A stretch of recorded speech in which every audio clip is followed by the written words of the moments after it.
Hey, you want to come with me to my village to go make some pure African authentic shea butter? If you said yes, then let's go. My name is Malia, and I put my lifelong dream of becoming a dentist on hold to create jobs for women in my village. So my day starts off very, very early. I have to go in and open up all the doors because the women that are helping me make the shea butter are going to be coming in very soon.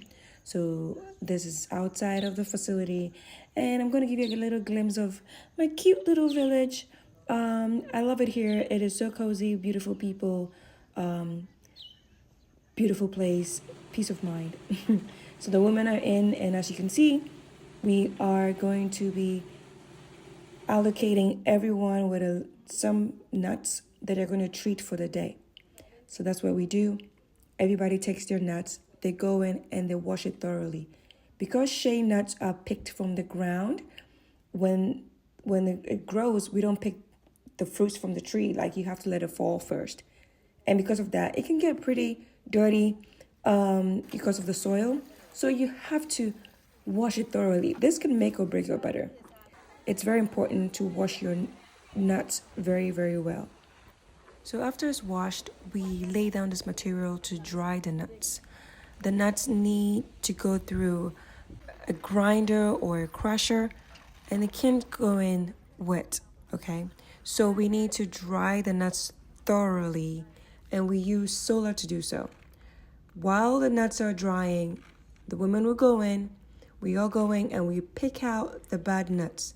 We need to separate good nuts from the bad nuts. Most people that make butter, shea butter, actually for profit, they tend to just add everything in. And if you've ever encountered shea butter that is like really bad in the smell or like whatever, they add this stuff in their butter just so they can have more oil. And we don't do that. We make sure that we get it out, and we only use these nuts to make our butter. So you realize our butter is of a higher grade and amazing quality. So this is Miss Poisson showing us her beautiful picked out nuts. Next step is crushing. We need to crush all those nuts, okay? So we need to crush them before they can go into the meal. If you don't do that, you're going to break your machine because the shea nuts are extremely hard, okay? So we go through that process, and after that, we have to go back and dry them again because, like I said, the drier it is, the more oil you can get extracted from the nuts. If not, you're going to have a lot of your oil that is stuck in the nut, and you're going to have to throw that away, and that's a waste of money and waste of resources. So we dry it again, and then we go in to the meal. So this is where you're going to have the butter coming out like a paste, okay?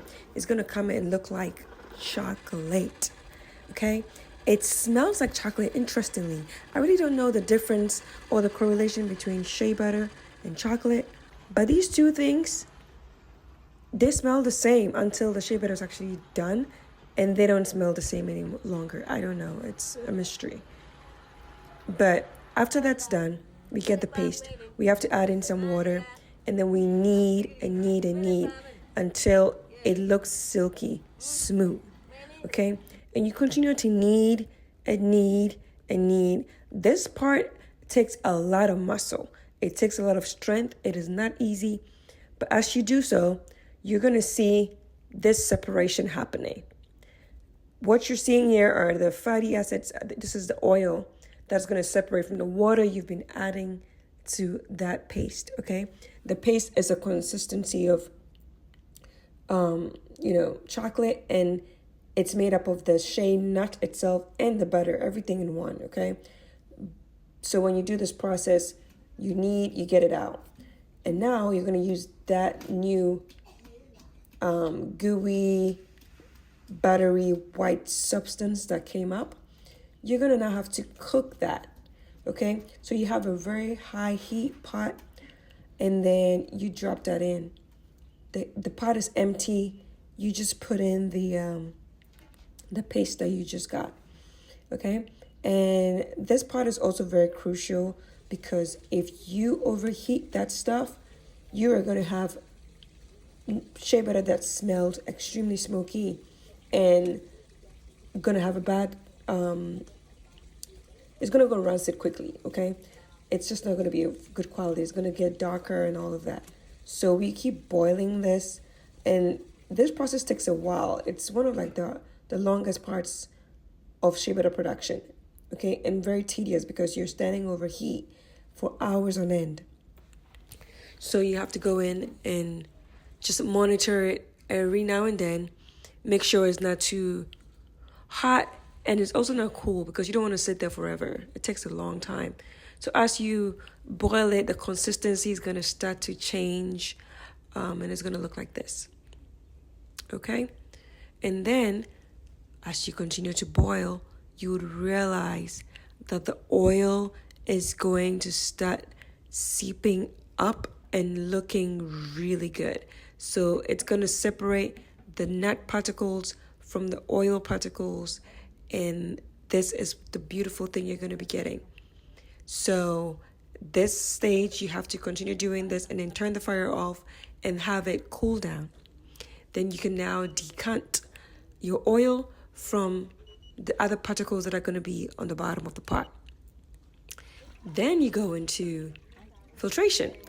We have multiple filtration steps. Not everything is shown here, but we have a lot of filtration steps, which is proprietary, so we can have our butter be just the perfect consistency and perfect color, rich in vitamin E and all the vitamins.